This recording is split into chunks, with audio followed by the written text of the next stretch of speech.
Hi, welcome back to August Love Story, the channel. My name is Artieka. And I'm Tommy. And today we are reviewing Ready to Love Season 4, all the episodes, apparently. Why you laugh, man? I laughed because I just started talking and I didn't ask you if you were ready before we started. I was just like, hey, y'all. Hey, y'all. If you guys haven't already, please take a minute to subscribe to our channel, turn on the notification bell. And this is going to be episodes 2, 3, and 4. Yeah. Hopefully. Strap in your seatbelts. All right. So episode 2 have very minimal notes, so we'll be able to breeze through that one. I don't have any. So. Oh, okay. So I think I was eating at the time. So Lamont and Corey were at the bottom 2 for the guys, and Lamont ended up going home. I think we all thought that it was going to be Corey. I definitely thought it was going to be Corey. Corey was terrible, man. I'm like, how is he still here? But I only wrote 4 sentences. One of my 4 sentences was Corey is Troy 1.5. With the kiss. Yes. Corey's thing was the dates. Let me take you out. You want to go on a date with me? Mm-hmm. Like, bro, just have a conversation with him, man. My things of note for episode 2. Libba and Tasia were at the bottom for the women. Libba went home and she made all the shock noises when she went home. She did. They were like, Libba and Tasia. Huh! Tasia was mad. She was. Tasia was pissed. Definitely mad. Like, y'all playing. What are they playing about, man? That's all I had for episode 2. That's more than what I had. All right. So episode 3, we'll start at the ending with the elimination. All right. The ending elimination was Carrington and Corey. So Corey has been in the bottom 2 for the first 2 episodes already. Yeah. Carrington ended up meeting with Camille and he tried to avoid it for as long as he could. And then he ended up getting voted off. Corey, we did find out, was saved. Tasia, knowing how it felt to be at the bottom, was definitely, what's the word? She was nicer. Yeah. She just basically told him he needs to be more intentional. And then he did ask her out on another date. Yeah. So we'll start back at the beginning of this one. It was credit scores, twerking, and slurping oysters. That was the name of the title? I believe so. I wrote that down. So I've put Sabrina and Corey was a train wreck and Corey was steering all wrong. Don't really remember. Corey was that conversation. They were at I guess it was a mixer. Yeah, they were still at the mixer. They was at the mixer, and what Corey was trying to do, like I wrote, he was failing miserably. Mm-hmm. But what he was trying to do was the same old thing, was get her out on a date separately. Like I guess he was I remember. He went over to Sabrina and was like, do you find me attractive? Like she was talking to someone and he asked her to stand up and was like, I just want to ask you a question. Do you find me attractive? And she was like, I don't even know you. He did that? Yeah. That was like the way he was trying to play this game was, I don't think it was like he really thought it through. Mm-hmm. Corey is like that annoying guy that lives in your dorm that all the girls be like, here come Corey. Yeah, that is him. That's just what I see in him. Did you have something else to say? I'm sorry I interrupted you on that one. Because I had remembered what happened with that conversation. No, you got to go ahead. So Corey ended up saving himself that episode strictly with, what is her name? Mumin. Yeah. She got a flat tire. Leaving the mixer, he ran out and saved the day, changed her tire, asked her out on a date. They went on a date. She's like, I guess so. Right. So they ended up going on a date that I guess was supposed to be like a hike, but it was just like they were in a park. and there was like a tree. Mm-hmm. And they were sitting on the tree and they had a picnic. And then I thought that he messed himself up when he straddled her. Or not straddled her, but got on behind her. They were supposed to be pretending to ride horses. And she was like, all right, come on, let's do it. We got to pretend. And I was like, this isn't going where I thought it was going to go. At all. But they seem to have been able to make a connection of sorts with each other. So next there was a double date with Courtney, Camille, Walter, and Cornelius. They get into the conversation of premarital sex. Camille says she doesn't need to have sex. Courtney and Walter are like, give me all the sex before and after marriage. I thought that was going to interfere with Camille's chances of getting with Walter, because she wanted him to not be into this. However, no, it's Cornelius that she wanted. Oh, okay. Yeah, like she's like claiming stake on Cornelius. Okay. Because Cornelius came with Courtney. Mm-hmm. And Camille came with Walter. That's the way the dates were set up. And so I think I was eating at this point. We gotta stop eating and taking notes. Right. But we got each other back. We're a team. But yeah, so it was kind of like Cornelius always looks like and I'm intertwining between the episodes, but he looks uncomfortable with Camille. Perhaps. Like with the way that she's coming on strong. Ain't that what Ron Isley said? Mm-hmm. But it's like Cornelius. You were listening to Ron Isley earlier today. Too. That's why I came up. And when he said something, and I was like, "That's what we doing?" And he was like, "I love the way you relieve me," and I was like, "That's what we calling it." That's what we call it. But it's just it's uncomfortable for me the way that she's like googly eyes for him. And so when that question came up, she was real interested in what he said. I didn't write down what he said, but for everybody else at the table, it was like, yeah, sex is important. Camille was the one that was like, nah, I want to wait. Right. I was like, wait, no. Next up was Tyrone and Sadia. They went on a date and they talked about Tyrone's PTSD. I don't really have anything else that I wrote a note about that conversation. He was just saying that he felt like he needed to bring it up. Like that's one of the things that, hey, I do suffer from PTSD. And he was in the military or the service. He served our country. And, I mean, like, yeah, I think that's an important thing to bring up with somebody that that you're going to go further than this date with. But I don't think it's a first date conversation, unless it's really bad and you just don't know how to control it.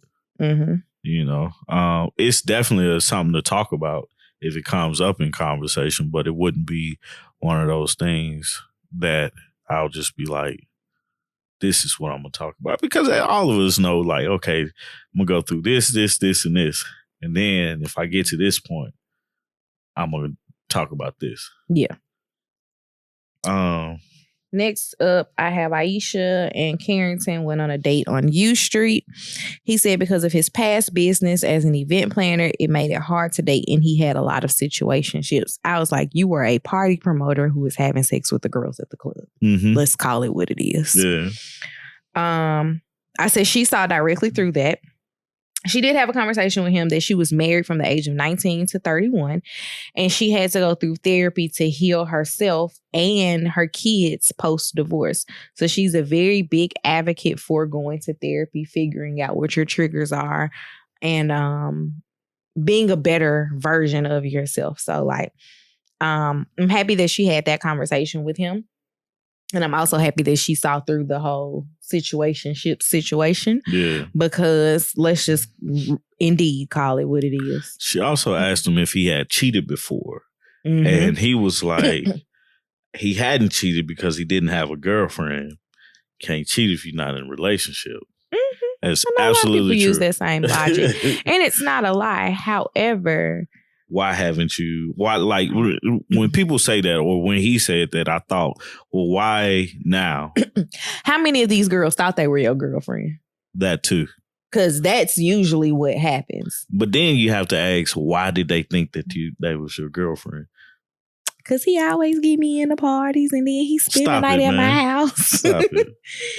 Anywho, next one was a group date with Tasia, Zadia, Shiloh, and they dated Dante and Naeem. And they went through a conversation of all the places that they've had sex. I was like, we talking about sex a lot on episode 3. And episode 1 was just meet these people. Mm-hmm.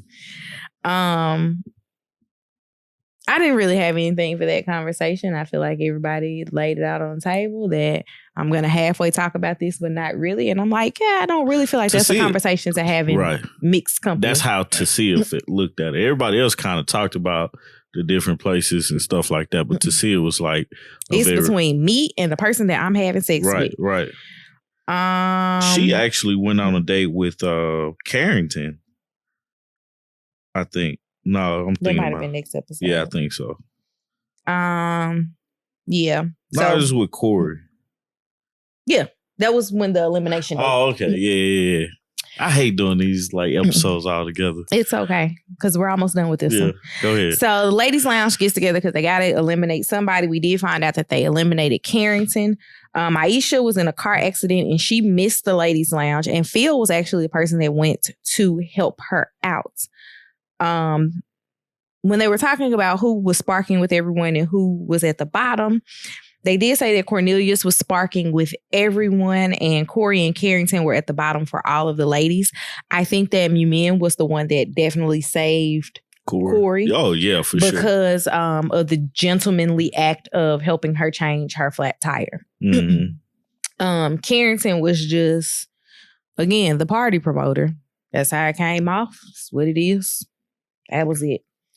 That's all I had for episode 4. I did want to say one thing. When Camille was telling Carrington that he was getting eliminated, he gave her so much attitude. Oh, he was definitely rude. He was definitely defensive. I can see Tasia being a person that has the proximity to be rude. Mm-hmm. Not sure if they were editing in his reactions and editing out things that she was saying. Because I could definitely see her talking being about Camille. No. Tasia. Camille's the one that Carrington was talking to. You're right. So possibly, I don't know. Yeah. I don't know. Scratch all that. I just wanted to bring that part up, man, because it like didn't sit with me right. Because I'm like, you just have to accept it. It's nothing you can do about it. This is what they thought. Mm-hmm. And you just have to accept that and move on. Right. You know, if it's different from what they were saying before or whatever, you just have to accept it. So, right. Episode 4? Episode 4. Let's do it. Starts out in the gentleman's lounge. The guys all get the assignment to date all the women. Aisha went on a date with Frank and they played pool. And he tells her that she's the first connection that he made. One of the things of note, and I think it was this couple or this date that made me remember it. One of the things that I don't like about them being back at home in their regular environments is that we miss so many conversations. Outside of, because a lot of things are happening via text, FaceTime, blah, blah, blah, yada, yada, yada. And when they were on the resort, which was our first season watching, I know a lot of you guys started at season 1. We didn't start until the last resort season. They was in Houston. Yeah. Yeah. They did 2 Atlanta seasons that we did not watch and then 2 Houston seasons and now they're in DC. Yeah. So the last resort season, I felt like even though there were things that we missed, I didn't feel like we missed as much because the production was able to control the narrative because they were in close confines. Mm-hmm. And sidebar again, I watched the interview that Nephew Tommy did or he didn't do it today, but I watched the interview today where he was saying that he wanted to do like island type setting with singles from all of the past cities. Yeah. And I was like, that would be nice to actually see because again, you can control the environment. Mm-hmm. Again, I get that they're there trying to find love. However, it makes it hard to follow the trajectory of the season when we miss out on so many things as the viewing public. Yeah. So going back, we had Tyrone and Carrie go out on a date, and they have history from the last episode. Apparently, Tyrone told Shiloh, I think, that he only had the capacity to date so many women, and what did Kevin Hart's daughter say? We took a vote. You got kicked off the island. So Carrie was one of those people that got kicked off, and it was because he said that she was being aggressive. I didn't see the aggression in Carrie, but of course, also not dating Carrie. I'm sure she has the potential to come off as being aggressive, but you just never know. Right. And I put he thinks, but I didn't finish my sentence, so I don't know what I was about to say. He don't like. She felt like he handled her wrong. Mm-hmm. Again, that's just one of those things. I feel like she just needs to accept it. Like, it would have been better if he called her and told her. And Absolutely. That's what it was that she wanted, was an explanation as to why he felt that way. You know what I'm saying? Mm-hmm. Like, what she could do to, like, win his heart, I guess you can say. Mm-hmm. But yeah. Who was next? Next, Courtney, Camille, Cornelius, and Corey go skating. We find out that Corey is a Kappa. Y'all probably found out on episode 1. We didn't watch that episode. Yeah. Camille and Cornelius talk about living a debt-free life. Cornelius was saying that he literally does not have any debt, and he wants to keep his life that way. Mm-hmm. I was like, kudos to you, good sir. Corey and Courtney have a conversation, and he got her some flowers. Essentially, I felt like in that moment, he won up the other guys for Courtney because she was very excited and giddy about getting those flowers. But she still felt like he was doing a lot on their date. And it's like he does, man. I'd be like... I told you, it's like the guy, no, here come Corey. Right. And you just don't know who he coming after this time because it's all of y'all. Like, he's trying to come after. You know, I wouldn't roll like that, you know. That's the thing. It's to each his own, but the way he's going about it, I think he's putting himself in a bad position. Yeah, I can see that. It's not like he makes a real connection with somebody. It's like, I'm playing a game and I'm doing my big grand gesture. Right. Like, really make a connection with somebody. We did see that Cornelius is really into Courtney because while he and Camille were talking, he kept turning around to see what Courtney and Courtney's Corey not bad to look at. I'm not saying she is. I'm just saying, it's like, yeah, you gonna turn around and look at her. But I would feel away if you were looking at somebody. I can understand that. While I have your attention and you up here like this. I don't like that. Yeah. Next was Mumin and Walter going for a walk. They discussed his relationship with his dad as well as his daddy issues. And she asked him how his friends would describe him. He said as a protector. It seems that his dad lives in another country, yeah.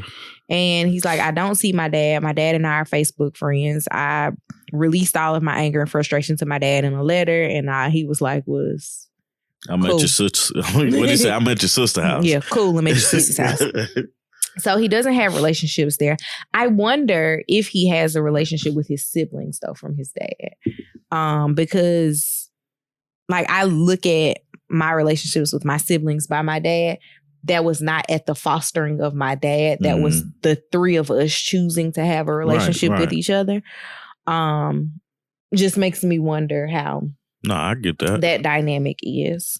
I get that. That honestly made her open up about her dad issues and everything else because he was very open with his issues with his dad. Yeah.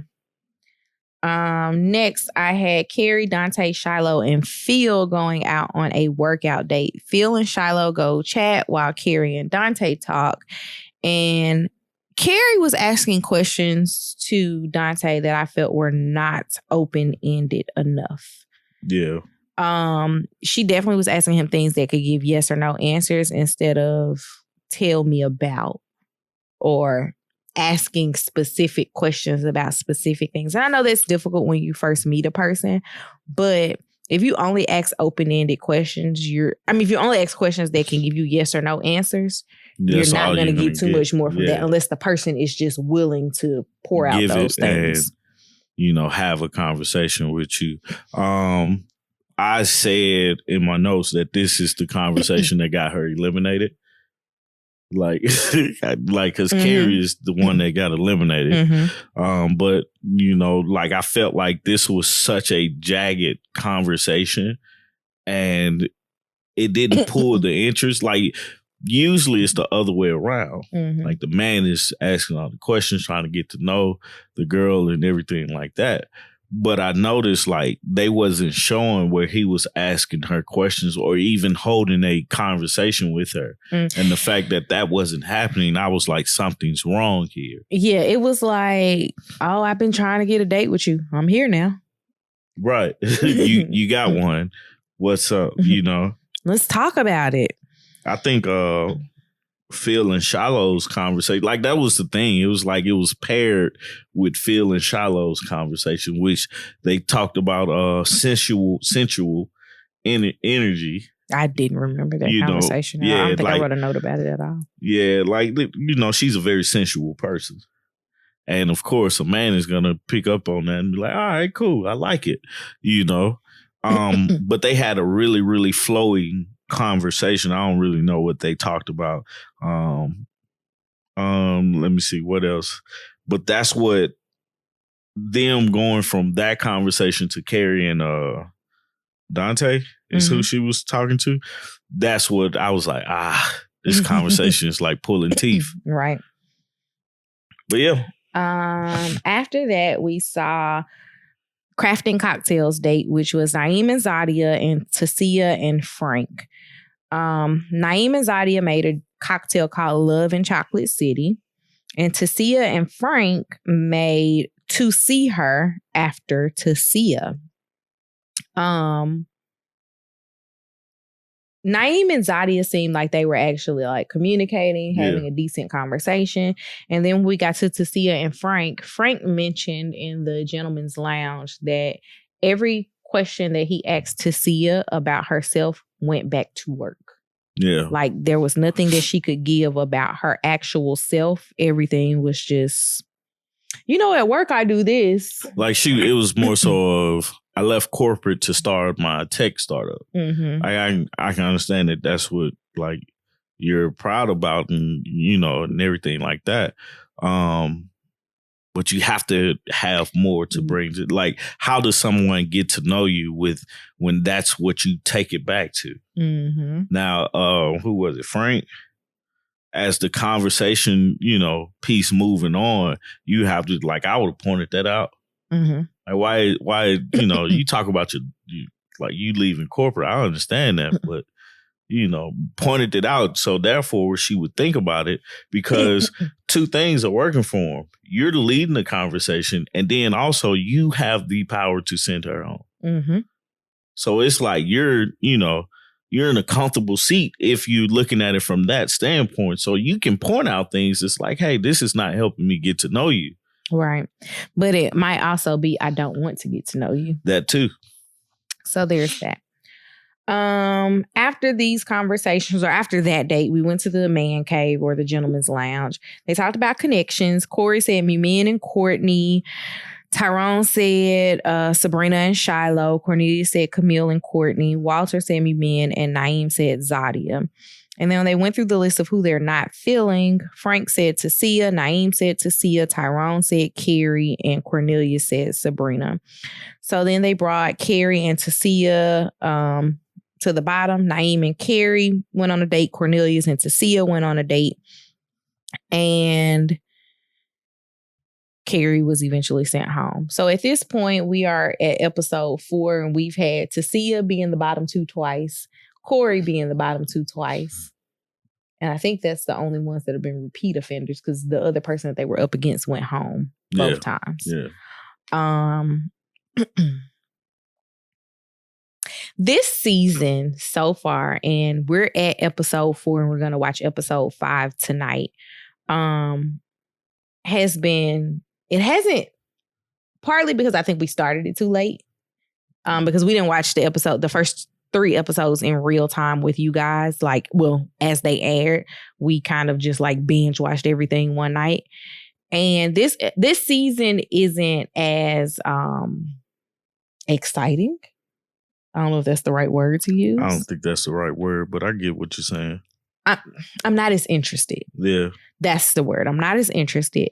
And I think a lot of it is because there's too much that is happening not on camera, which happened with us last season with Houston. Mm-hmm. Because remember Ron and his party and him and Amber going on a date, and they they kissed each other. We didn't see any of those interactions because it was too much going on behind the scenes. And I get it. You're still living your regular life, but we're missing out on so much of it with the episode. So it just makes it harder to get a full scope of what went wrong. Yeah. That's how I'm explaining it. Oh, okay. Well, I don't have a big explanation about that. I don't know. I'm excited about it. I think, my thing is just what's the expectation from the people that's on it? Mm-hmm. On the show. It's okay, you're ready to love. It's the name of the show. It's a dating game. Mm-hmm. But what happens when because I don't know what their record is, but I know it's low. Mm-hmm. But so far it seems like the people that stay together at the end are the people that got eliminated. No, I was talking about that made it to the ending of the show. Yeah. They're not together anymore. Yeah. And then you have a few instances. I know from the last resort, Rashid and what is her name? The attorney with the blonde hair. I know who you're talking about. I can't think of her name. Can't think of her name at all. I know that they got a podcast. Yeah. They're together now. Are they? Mm-hmm. I didn't know that. They're dating, but then you have all of these success stories that don't make it on beyond whatever it is. But I even though with my knowledge of relationships and how things work, I just feel like it's genuine, but it's how do you make this process a little bit better to actually find it? Because you got to look at who's in it. Her name was Simone. Simone, that's what it was. I knew it was an S. I was Googling over here. I was like, attorney, ready to love, last resort. Give me a name. Nah, I knew it was an S, but it's most of the people have either been married before or they're older. So, they, at that point, they really know what they're looking for and stuff like that. And it's how do you make that more successful? Right. It's not a surprise aspect like Married at First Sight. And, it's not this is what you do to have a good conversation. This is what you do. It's like a gauntlet the first night. It's like a Royal Rumble the first night. And the thing is, it's not to be the one knocked out of the ring first. I definitely think that they need to stop the eliminations at the mixer. And I've seen that a lot in other people's comment sections. Because eliminating at the mixer is we had to meet 10 people of the opposite sex in the last 2 hours and somebody got to go home. Mm-hmm. That's but the thing is what they're playing on is the first impressions. And it's you don't know how to be. Right. Because a lot of people could be, for me, it takes me to warm up to folks. Mm-hmm. I'm not a person that's just going to go in and I'm the life of the party. No, I'm going to talk to you, say, hey, introduce myself, and I'll possibly walk away. We would both go home. Yeah. In the first few episodes. And if I went home and you went home, we going on a date. I'm gonna hit you like Corey hit them girls. Well, it would be you'd have to know that we went home. They would know. How would they know? I mean, like they got eliminated. Oh, you talking about the man and the woman that went home together first? Yeah. Oh, okay. I thought you meant like you got eliminated at the beginning of the mixer. I got eliminated at the ending of the mixer. No, I definitely agree with you on. You wouldn't know to hit me up. I would hit you up. Sure. I would have let fate handle it. See, it was fate that we got eliminated. Anyway, I think they also need to like go to at least make it to the second mixer and then eliminate whoever they were going to eliminate. The ending of the mixer. Yeah. Of the second one, the next day, I guess, or whenever it was. Because I mean, like the first time, yeah, okay. Like maybe you didn't get a chance to get around to everybody or something like that. So, yeah, that's all I got. Anywho, you got a question for the people? I have no questions. Who like what episode we on 4? Mm-hmm. Well, by the time we put this out there, I don't have a question for it. I guess my question would be not necessarily coupled off, but who do you think has the lasting power to make it to the ending of this season? I guess maybe one male, one female, like one man, one woman. Yeah, that'll be the question. Who do you guys think would make it to the ending? Because usually it's a game of strategy, not a game of love. Mm-hmm. For the men, I think Cornelius is gonna make it to the end. Mm-hmm. I could see that because he has a lot of people vying for his attention, or a lot of women vying for his attention. I don't know for the women though. I don't know. But yeah. We shall see. I think this is the episode that they said there's going to be 2 new singles added. Yeah, I think so. Based on the preview. So we'll see how that is for episode 5. And we will see y'all with that review. Tomorrow, probably. Maybe even later today. Maybe. All right, y'all. Bye. Peace.